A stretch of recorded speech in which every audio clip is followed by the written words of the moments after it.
Necesitamos más médicos de atención primaria, ¿verdad? Un país que tiene un sistema de salud, señor, señora, construido en base a un hospital enorme, gigante, y que descuide lo que es la atención primaria en los barrios, las postas médicas, los médicos en la comunidad, pues está destinado al fracaso.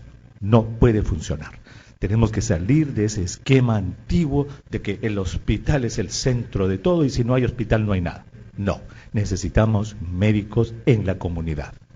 Y hay una especialidad que por lo menos aquí en Estados Unidos está aumentando muchísimo, y en el mundo hay países que las tienen en muchísimo número, que es la especialidad de medicina familiar. ¿Qué cosa es la medicina familiar? La medicina familiar, señor, señora, es una especialidad en la que el médico, ¿verdad?, está capacitado o capacitada la doctora para ver a toda la familia. Pero ¿quién mejor que la doctora Sofía Cuba Fuente, quien es presidente de la Sociedad de Medicina Familiar, para que nos lo explique? Doctora Cuba, qué gusto de saludarla. Muy buenos días, bienvenida a Cuidando tu Salud. Buenos días, doctor, y buenos días a todos sus oyentes. Pues qué maravilla que tenerla en el programa, porque precisamente hoy día se aprueba probablemente en el Consejo de Ministros esta reforma de la salud y ustedes van a tener un papel preponderante. Usted es presidente de la Sociedad Peruana de Medicina Familiar y Medicina Comunitaria, tengo entendido, ¿cierto?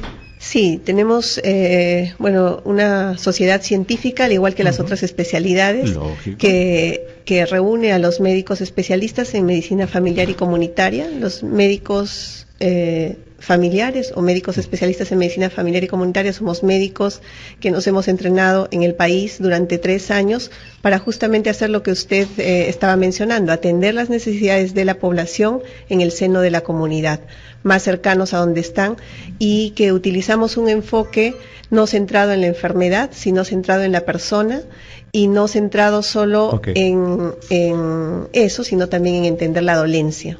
Entiendo. Doctora Cuba, entiendo la definición de un doctor de medicina familiar es un médico general que ha recibido un entrenamiento de 3 años para atender a toda la familia. Precisamente estamos hablando con la doctora Sofía Cuba Fuente, presidente de la Sociedad de Medicina Familiar. Ustedes, los médicos familiares, doctora, están entonces entrenados también para ver a los ancianitos, así como al recién nacido, ¿cierto?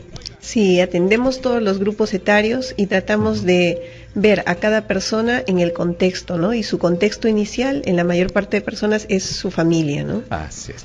Doctora, entonces, los médicos familiares en el Perú ya existen, y permítame que lo diga de esta manera, hemos tenido oportunidad de leer algunos reportes que dicen que en el Perú hemos empezado como unos 10 años tarde que el resto de América Latina en formar médicos familiares. ¿Por qué ocurrió esto? Bueno, en realidad la medicina familiar es una especialidad bastante ya con sus años en el mundo, tiene como 60 años en el mundo, y nació un poco de la necesidad de volver al médico generalista que entendiera a la persona mejor y que le diera un trato diferente al que se estaba haciendo después del informe Flexner que cambió la educación médica. En el Perú empezó en el año 89, en algunos países de Latinoamérica un poco antes, un poco después, pero no ha tenido el desarrollo que ha tenido tal vez en otros países en Latinoamérica, como en Brasil o tal vez en Chile, ¿no? Y en Cuba fundamentalmente desde los años 80, ¿no? En que se ha decidido por un sistema sanitario que refuerza el primer nivel, ¿no? Y para este primer nivel se necesitan recursos humanos adecuados, recursos humanos entrenados en entender la complejidad de la persona, ¿no? Porque a veces se dice, el médico general es el médico que de repente no sabe de mucho y deriva todo, y no, el médico general es el que tiene que aprender a manejar todos los problemas frecuentes de las personas, aprender a manejar el contexto social de las personas, buscar un acuerdo con el paciente y resolverlo. Entonces era un poco la búsqueda o el retorno a la medicina general tradicional que en la mayor parte de países desarrollados y con sistemas sanitarios fuertes han decidido que requiere un entrenamiento después de la carrera de medicina, ¿no? Muy bien, entonces vayamos a diferenciar, a ver, el médico familiar y, entre paréntesis, ¿cuántos médicos familiares existen en el Perú? ¿Cuántos están asociados, por ejemplo, a la organización vuestra? Lamentablemente todavía tenemos pocos médicos familiares. Según el último cálculo que hicimos, egresados de medicina familiar tenemos como entre 240 y 300 y asociados a nosotros son 170. Sin embargo, debo decir que como nuestro sistema sanitario es fragmentado, es dividido, ¿no? Tenemos el MINSE, salud, la parte privada.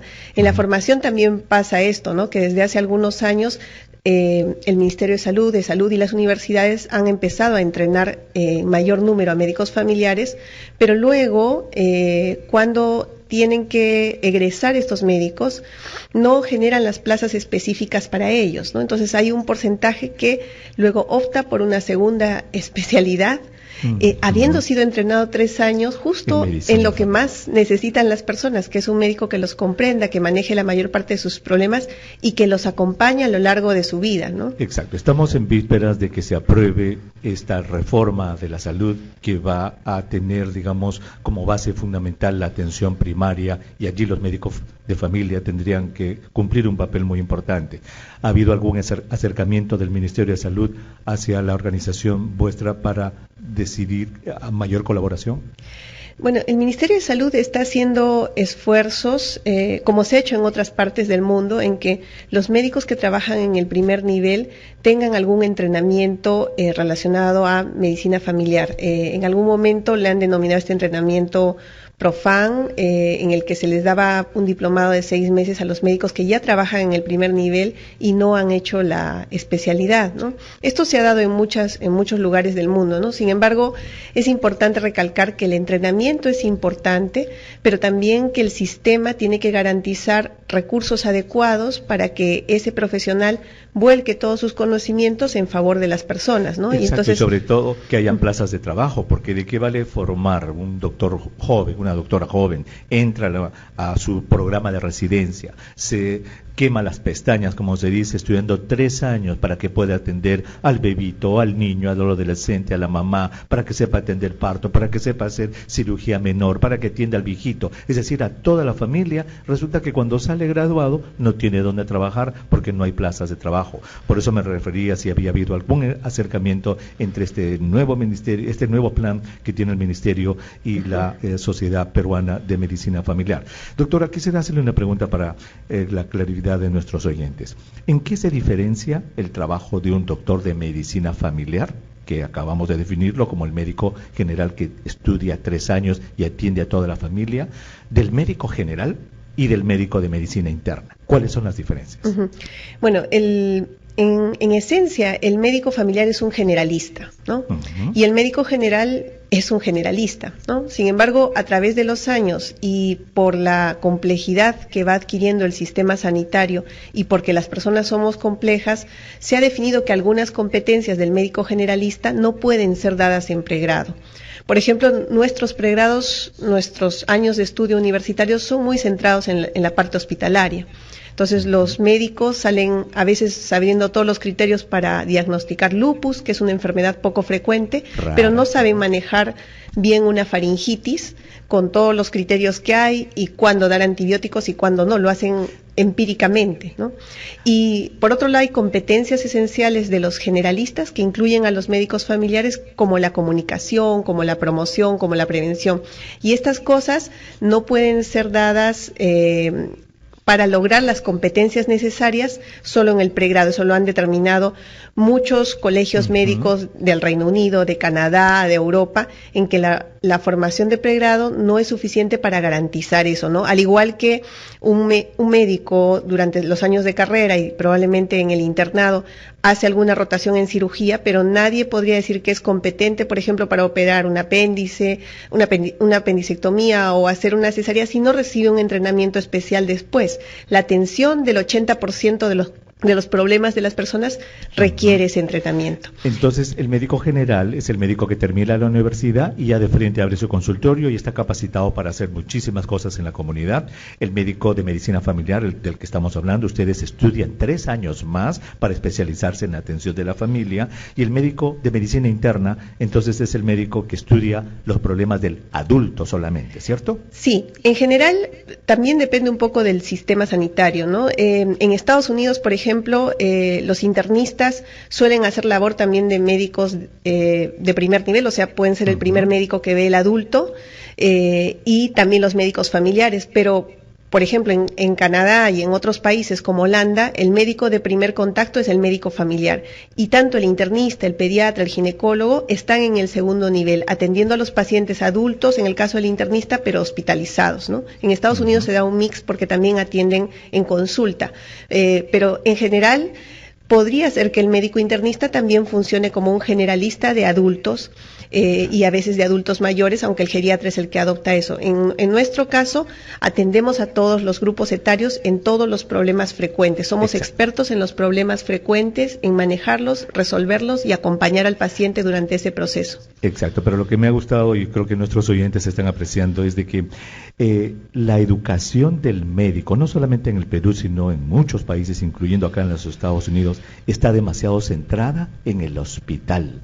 Entonces el mejor, entre comillas, el mejor doctor es aquel que sabe reconocer esas cosas raras, esos tumores rarísimos, esas enfermedades raras que se ven solo en un hospital. Ese es el mejor doctor, el mejor tratador. Lo que usted nos está diciendo es que a diferencia de ese entrenamiento solamente hospitalario y de entrenamiento en reconocer y tratar enfermedades más raras, el médico familiar tiene entrenamiento entonces en las postas médicas, tiene entrenamiento en la comunidad para ver cómo es que la gente se enferma en su comunidad a diferencia de cómo llega al hospital. Sí, nosotros nos entrenamos en centros del primer nivel y ahí vemos los problemas más frecuentes, que van a variar de acuerdo también al sistema. Problemas frecuentes no son problemas simples, ¿no? O sea, por ejemplo, manejamos muy bien diabetes, manejamos muy bien hipertensión, y porque aplicamos una continuidad con el paciente, podemos tener más herramientas, por ejemplo, para que los pacientes con diabetes o con hipertensión no lleguen a tener un problema renal a futuro, ¿no? Porque continuamos con ellos. La visión del especialista de segundo nivel puede ser muy buena enfocada cuando ya existe la enfermedad ahí.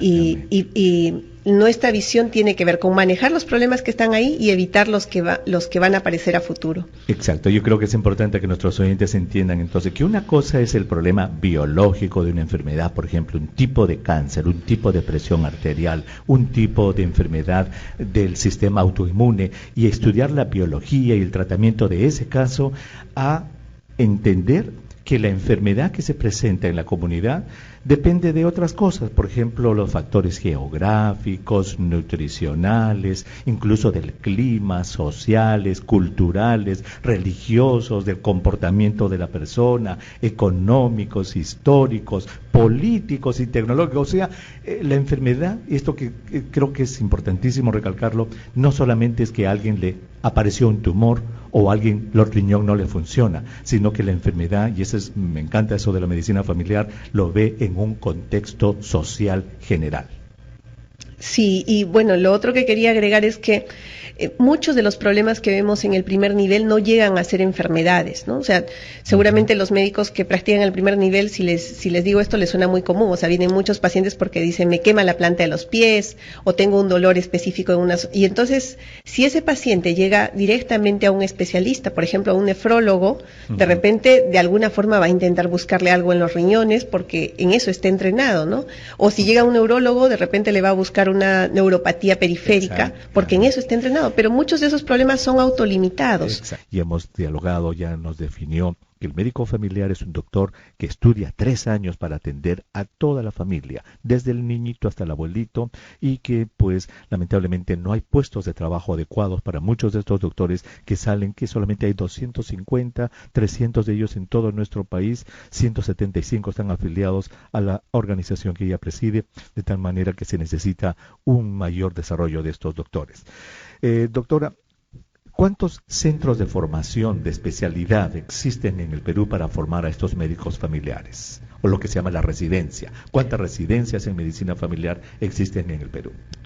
Sí, bueno, en ese sentido ha habido un crecimiento en los últimos años. Cuando yo hice la residencia médica, que fue inicié en el año 2003, básicamente la ofrecían dos universidades, que era la Universidad Cayetano Heredia y San Marcos, y ahora ya hay 15 universidades que ofrecen la residencia de medicina familiar y comunitaria.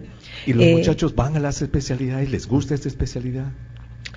Bueno, hay varios problemas en el camino, ¿no? Lo primero es que en los años de formación de pregrado de las diferentes universidades, tal vez en una o dos existen cursos específicos relacionados a medicina familiar. Entonces, sí, pues, el estudiante de medicina no está familiarizado con que existe esta especialidad, que tiene este objeto de estudio que es la persona con su integralidad y todo esto. Claro. Y entonces cuando egresa no la conoce probablemente. Exacto, porque todos son tratadorcitos del corazón, del pulmón, del riñón, ¿cierto? Sí, bueno, es también lo que la sociedad y el gremio médico también de alguna forma impulsa, ¿no? O sea, el mejor médico es el que hace trasplantes renales y eso, ¿no? Y cuando entran a la residencia, la idea es que además de la formación clínica que tienen, que son expertos clínicos en resolver bien todos los problemas frecuentes de las personas, también tratamos de inculcarles un poco el amor hacia lo que hacen y la importancia de la labor que hacen, ¿no? Si nosotros mismos, los médicos, vemos la labor de los médicos del primer nivel como solo resolver resfríos y eso,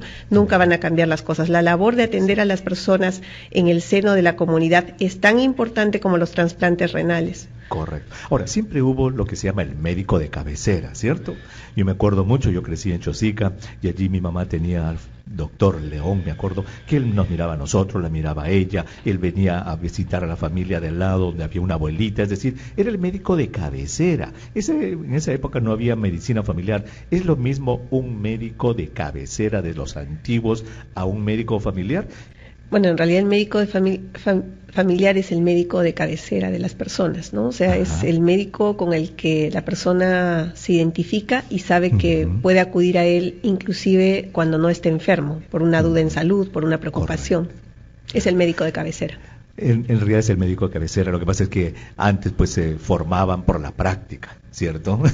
Iban a las comunidades. Me acuerdo, este doctor León tenía su consultorio en el Parque Central de Chosica y todo el mundo iba con él y él veía desde el niñito al abuelito, a la mamá, al papá y atendía a todos y se formó en la especialidad de medicina familiar por la práctica. Ahora ustedes van a una universidad, ustedes se entrenan 3 años ya, digamos, en regímenes mucho más estrictos de entrenamiento y salen, entre comillas, mucho más preparados desde mucho más antes. Doctora, ¿cómo podemos hacer para convencer a nuestros oyentes, a la gente que nos escucha, de que cuando una persona tiene un problema de salud, no debe pensar en un especialista, sino en un médico general, en un médico de medicina familiar? Bueno, lo que yo les aconsejo a mis pacientes siempre que los veo es que deben buscar un médico con el que se sientan cómodos para seguirse atendiendo a lo largo del tiempo. No siempre es fácil, sobre todo en nuestros sistemas públicos que a veces son adversos, también los privados para los mismos pacientes, pero es bueno intentar buscar un médico de confianza con el que pueda seguirse viendo a lo largo del tiempo. También es importante que sepan los oyentes que las personas en un 30 o 60% los problemas que llevamos a la consulta no son una enfermedad de gravedad. Son problemas indiferenciados que pueden resolverse con autocuidado o con medidas generales. Y que existe tal vez un 30% de problemas que pueden ser manejados en el seno del primer nivel con un médico general, un médico familiar, un médico internista en el caso de los adultos o un pediatra en el caso de los niños, y que no requiere ser derivado a un especialista de una especialidad secundaria, como un neurólogo o un reumatólogo. ¿Cuándo tiene que pasar a eso? Cuando tanto el paciente como su médico de cabecera o médico familiar deciden que eso es lo más adecuado para el paciente, porque a veces también el paso directo produce daño.